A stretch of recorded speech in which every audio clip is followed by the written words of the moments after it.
হুমায়ুন কবির তিনি রেজিনগর থানায় পৌঁছালেন। এক্ষেত্রে হচ্ছে যে তিনি যে উস্কানিমূলক বক্তব্য রেখেছিলেন এবং সেই বক্তব্যের পরিপ্রেক্ষিতে কিন্তু তাকে তলব করা হয়েছে। রেজিনগর থানায় তিনি এসে পৌঁছেছেন 3 মিনিট আগেই, অর্থাৎ 11:30টায় ডাকা হলো। 11:27-এর মধ্যে হুমায়ুন কবির তিনি এসে পৌঁছান রেজিনগর থানায়। একটু ছবিটা দেখাবো। রেজিনগর থানার বাইরে দেখতে পাচ্ছ যে একদিকে যেমন কেন্দ্রীয় বাহিনী মোতায়েন রয়েছে, রেজিনগর থানার গেটে একদম কেন্দ্রীয় বাহিনী মোতায়েন রয়েছে এবং ভেতরে বিশাল সংখ্যায় র্যাপিড ফোর্স সেটা কিন্তু মোতায়েন রয়েছে। পাশাপাশি আরও একটা ছবি দেখাতে বলবো, ড্রোন উড়িয়ে এই মুহূর্তে কিন্তু পুলিশ নজরদারি চালাচ্ছে। যে হুমায়ুন কবির আসার আগে থেকে পুলিশ দেখতে পাচ্ছে রেজিনগর থানার ভেতরে ড্রোন উড়াচ্ছে। এই ড্রোন উড়িয়ে একেবারে নজরদারি চালাচ্ছে যাতে কোনো রকমভাবে অপ্রীতিকর পরিস্থিতি তৈরি না হয় তার জন্য।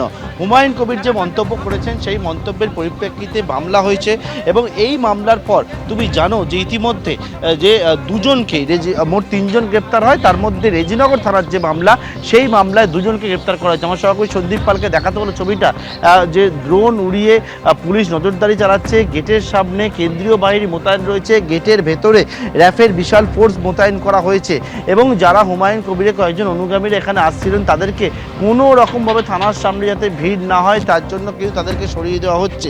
এবং যে কথা তোমায় বলছিলাম যে এই যে মামলা, সেই মামলা ইতিমধ্যে যারা যে মঞ্চ থেকে হুমায়ুন কবির বক্তব্য রেখেছিলেন রেজিনগরে, সেখানে যারা আয়োজক ছিলেন সেই আয়োজক 2জনকে গ্রেপ্তার করা হয়েছে এবং এই মামলায় কিন্তু এফআইআর নেম অ্যাকিউজ তারা ছিল না।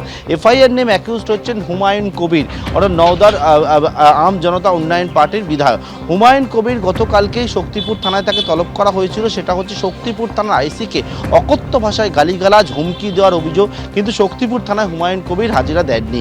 আজকে রেজিনগর থানায় হাজিরা, সেটা হচ্ছে যে একেবারে উস্কানিমূলক মন্তব্য করার অভিযোগ, হুমকি দেওয়ার অভিযোগ, বিদ্বেষমূলক একাধিক বিষয়, তার বিরুদ্ধে কিন্তু জামিন অযোগ্য ধারাতে মামলা এবং তাতে হুমায়ুন কবিরকে আজকে কিন্তু 11:30টার সময় হাজিরা দেওয়ার জন্য নির্দেশ দেওয়া হয় এবং সেই মতো একদম সঠিক সময় অর্থাৎ 11:30 আগে হুমায়ুন কবির তিনি চলে আসেন রেজিনগর থানার ভেতরের ছবি, থানার বাইরের ছবি। যে ছবি আমার সহকর্মী সন্দীপ পাল দেখাচ্ছে, কেন্দ্রীয় বাহিনী রাস্তার বিভিন্ন জায়গায় কেন্দ্রীয় বাহিনী থেকে শুরু করে র্যাফের ফোর্স মোতায়েন করা হয়েছে। হুমায়ুন কবিরকে জিজ্ঞাসাবাদ সেটা পর্ব কিন্তু কিছুক্ষণ আগেই শুরু হয়ে গেছে।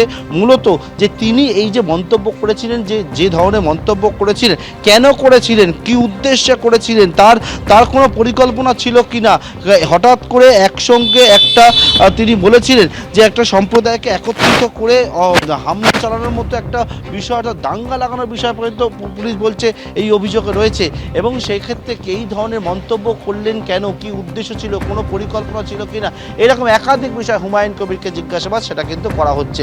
ইতিমধ্যেই 11:30টার আগেই হুমায়ুন কবির পৌঁছে যান রেজিনগর থানায় এবং রেজিনগর থানাতে হুমায়ুন কবিরকে জিজ্ঞাসাবাদ সেটা কিন্তু ইতিমধ্যে শুরু হয়েছে।